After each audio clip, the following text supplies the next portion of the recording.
À ton avis, quel est aujourd'hui l'intérêt pour Emmanuel Macron de relancer les économies africaines? Est-ce que c'est une question d'hégémonie en Afrique? Je pense qu'il y a un intérêt clairement pour la France de ne pas laisser l'Afrique s'enfoncer dans la pauvreté. C'est plutôt une question économique qu'une question d'humanisme. La France a une grosse partie de ses multinationales qui produisent les biens primaires que sont l'énergie, les matières premières en Afrique. Donc il faut absolument que ces multinationales françaises, elles ne sont pas que françaises, mais il y a une grosse partie où elles sont françaises, aient une stabilité pour pouvoir travailler. Si demain vous avez une instabilité politique, due aux famines notamment, ces entreprises ne peuvent plus travailler. Donc il faut assurer une stabilité, on va dire, politique et économique à l'Afrique en l'aidant pour permettre à ces entreprises de pouvoir extraire des matières premières et les matières minières du sol africain. Parce que ces entreprises sont françaises. Et puis l'autre chose, c'est que la balance commerciale de la France est excédentaire envers l'Afrique. C'est-à-dire que nous exportons beaucoup de biens vers l'Afrique. Donc si l'Afrique n'a pas les moyens de nous les acheter, il y a moins d'exportation pour nos entreprises. Et s'il y a moins d'exportation, il y a moins de bénéfices. Donc le but en fait du maintien de l'Afrique dans une condition, on va dire, intermédiaire, c'est-à-dire qu'elle puisse acheter nos biens et qu'on puisse extraire ces matières premières, c'est la nécessité pour que notre économie fonctionne bien. Et c'est le but du sommet là en fait. Donc on va injecter quelques liquidités pour qu'elle aille un peu mieux et pour qu'on puisse toujours commercer dans les deux sens avec elle. Mais aucunement, ce sommet n'a pour but de sortir l'Afrique de la pauvreté et de la mettre sur la voie du développement. Parce que ni nos entreprises qui sont sur place, ni nos entreprises qui sont en France et qui exportent vers l'Afrique n'ont intérêt, in fine, à ce que l'Afrique s'en sorte mieux. Parce que si l'Afrique s'en sort mieux, il y a une partie de nos multinationales qui devront rentrer chez elles, et il y a une partie des biens qui seront produits directement en Afrique, et nos entreprises françaises n'auront pas besoin, ne pourront plus les exporter. Donc le but est toujours de maintenir l'Afrique dans une position plutôt intermédiaire, suffisante, qu'elle ne tombe pas dans le chaos, mais qu'elle ne se développe pas non plus. Et c'est un peu l'objet de ce sommet où on annule un petit peu de dette, où on donne un petit peu d'argent par-ci par-là, sans que ce soit un grand virage économique pour l'Afrique. Est-ce qu'aujourd'hui, l'Afrique, elle a besoin d'une intervention de l'Occident sur son économie? Qu'est-ce qui l'empêche, en gros, de s'en sortir seule? Alors, déjà, ce qu'il faut globalement se développer quand on est un pays pauvre dans une économie dans une économie mondiale où il y a déjà des pays développés, c'est très difficile. Surtout dans une économie mondiale où on prône à l'Organisation mondiale du commerce le libre-échange.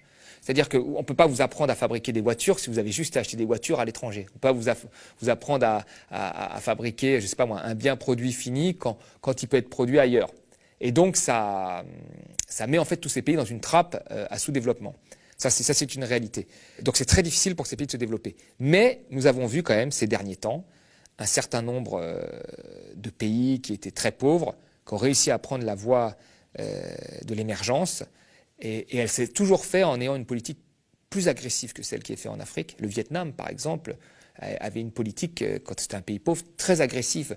Enfin, les investissements directs étrangers ne venaient pas s'installer comme ça au Vietnam. Il y avait du pétrole au Vietnam, ça a mis un temps fou de négocier l'extraction de ce pétrole parce qu'il fallait reverser une partie à la région, mais aussi une partie au nord, et ainsi de suite. Et là, en Afrique, nous avons les contrats de partage de production qui sont les plus défavorables au pays.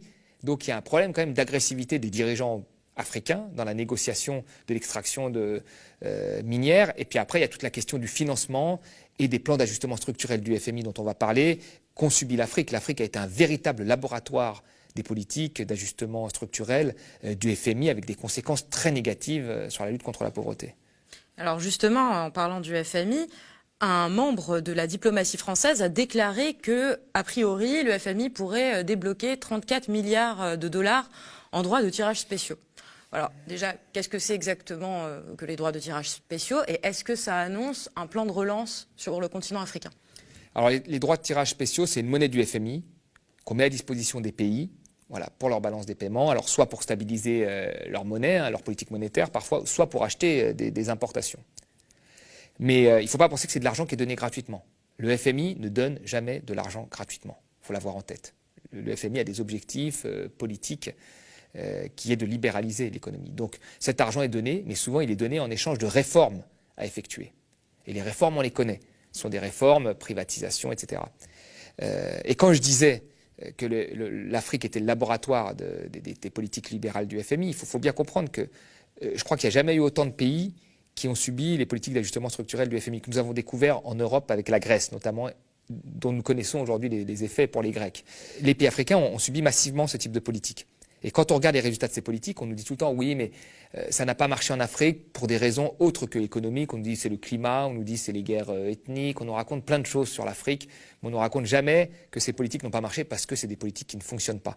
Vous regardez en fait en Afrique, il y a eu des privatisations, le service public a reculé, les capitaux ont été libérés de tout mouvement, le marché du travail a été flexibilisé, enfin tout a été libéralisé. Et les pauvres sont devenus plus pauvres. L'Afrique, c'est le seul continent qui a vu sa pauvreté doubler ces 50 dernières années. Et c'est le continent qui a le plus appliqué les politiques d'ajustement structurel du FMI. Donc il y a vraiment une conséquence entre les deux. Donc quand le FMI prête de l'argent, il faut toujours se méfier. Et je veux dire aujourd'hui, sortir l'Afrique des politiques imposées par les bailleurs de fonds, moi je pense que c'est déjà une première étape pour que l'Afrique se développe. Je rappelle quand même quelques chiffres, c'est important. C'est que l'Afrique, entre 1950 et 1970, avait un taux de croissance plus élevé qu'à partir des années 80. Or, à partir des années 80, c'est là où on a appliqué massivement les politiques d'ajustement structurel en Afrique. Donc c'est très important de rappeler que quand le FMI intervient, ça ne se passe jamais bien. Et en 2000, je dis une dernière chose, en 2000, il y a eu un changement de politique dû à Stiglitz qui critiquait beaucoup le FMI et à la société civile qui a beaucoup manifesté contre ces plans d'ajustement structurel dans des ONG européennes, américaines, mais aussi africaines. Et on est passé à des documents stratégiques de pauvreté où c'était le pays qui devait rédiger contre-échange de fonds du FMI. Donc on est passé d'une situation où le FMI imposait à une situation où le FMI devenait un professeur et il notait les copies. Et en fait, quand vous aviez un document où si des Africains, des dirigeants africains avaient proposé ce que moi je propose, ils auraient eu un 0 sur 20 par le FMI. Ils n'auraient pas eu les fonds. Mais s'ils proposaient ce que proposerait Macron, libéraliser, flexibiliser, etc., bah là, on leur donnait de l'argent. Et puis à l'époque, attention, quand il y a eu ces documents, tu as toutes les économistes de gauche qui ont dit que c'était génial, que l'Afrique était maître de son développement, etc., ce qui était complètement faux. Mais chaque fois que le FMI donne de l'argent, il y a toujours un risque derrière parce qu'il y a des réformes qui sont imposées, jamais de l'argent gratuit. Et cet argent du FMI, il va passer par les pays africains, et c'est pour acheter des importations, il va finir dans les comptes des entreprises européennes. C'est tout. C'est un petit tour de passe-passe. Alors, je voulais aussi revenir sur une déclaration de Bruno Le Maire, dont on regarde un petit extrait tout de suite. Ce qui sauvera l'économie africaine, j'en suis convaincu, c'est l'entrepreneuriat africain, c'est les PME africaines, c'est l'esprit d'entreprise qui anime beaucoup de jeunes dans les États africains. Et moi, je dois dire mon admiration pour tous ces jeunes entrepreneurs que je rencontre, toutes ces femmes entrepreneurs que je rencontre, parce qu'elles ont beaucoup de difficultés à lever les financements nécessaires.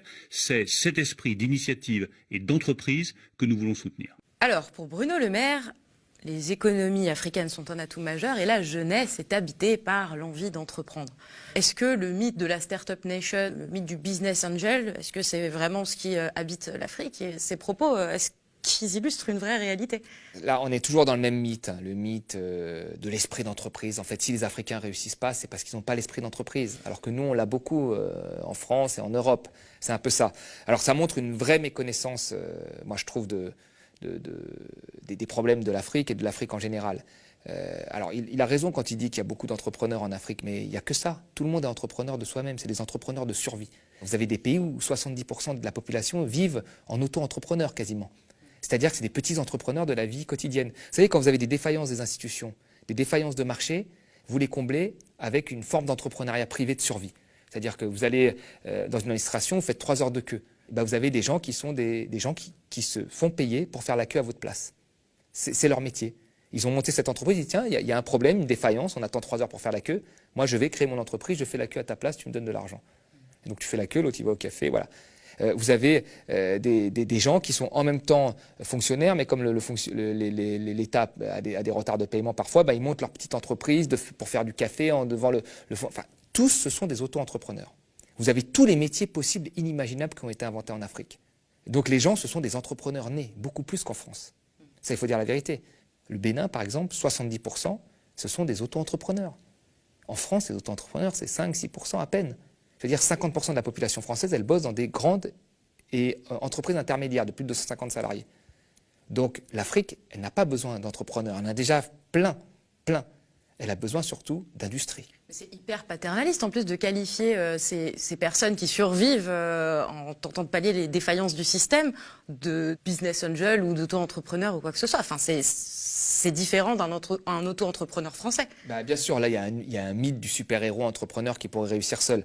Mais quand vous regardez en Afrique, même quand vous regardez les plus grands chefs d'entreprise africains, c'est des gens qui sont extrêmement innovants, qui ont inventé des choses. Mais souvent, l'accès au financement, les banques n'ont jamais voulu leur prêter d'argent ou à des taux mirobolants. Donc c'est souvent des entreprises étrangères, par exemple comme Total, hein, qui sont obligées d'investir dans des provisions d'investissement diversifiées, c'est obligatoire, et qui vont prendre le capital d'un start-upper, on va dire, ou d'un grand entrepreneur africain, et lui permettre d'avoir des fonds, et lui, il va s'enrichir. Mais voilà.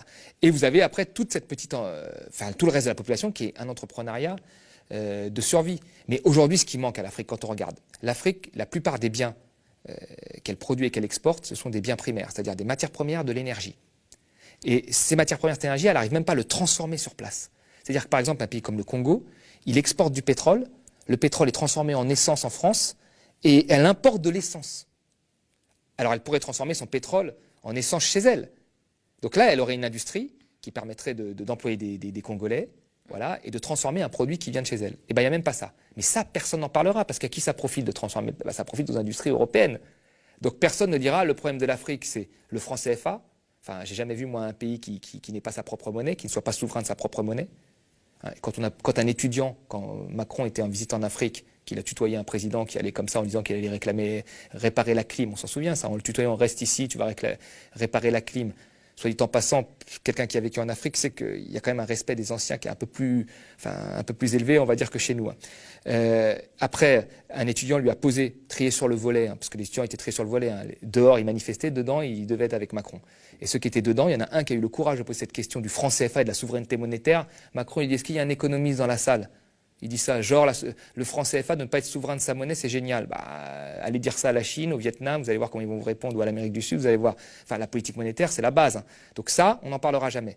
Le fait que quand une entreprise investisse en Afrique, qu'elle soit obligée d'investir, je sais pas moi, dans des raffineries, etc., comme des pays du Golfe le demandent, comme des pays d'Amérique du Sud, ça, il ne faut pas en parler. Vous voyez? Donc il faut dire, ah, l'entrepreneur c'est super, on va te donner un peu d'argent, microcrédit, 2-3 euros, tu vas pouvoir arrondir tes fins de mois et c'est toi qui vas sauver l'Afrique. Non, non, non. Si on veut un vrai plan pour sauver l'Afrique, il faut, moi je l'ai dit, que les dirigeants soient un peu plus agressifs dans les négociations. Ils peuvent le faire aujourd'hui parce qu'ils ont le choix avec des pays comme la Chine qui sont intéressés par leurs matières premières. Et donc il faut qu'ils fassent jouer cette concurrence pour être plus agressifs, comme l'est l'Amérique du Sud, comme sont les pays du Golfe. Il faut qu'ils exigent que les entreprises multinationales, qui sont principalement européennes, qui viennent tirer leurs matières premières, réinvestissent dans l'économie locale pour qu'ils puissent transformer leurs produits finis. Ça, ce sera la première étape. Le reste, les institutions, la baisse de corruption, elle viendra après, comme ça a été le cas chez nous quand on s'est développé.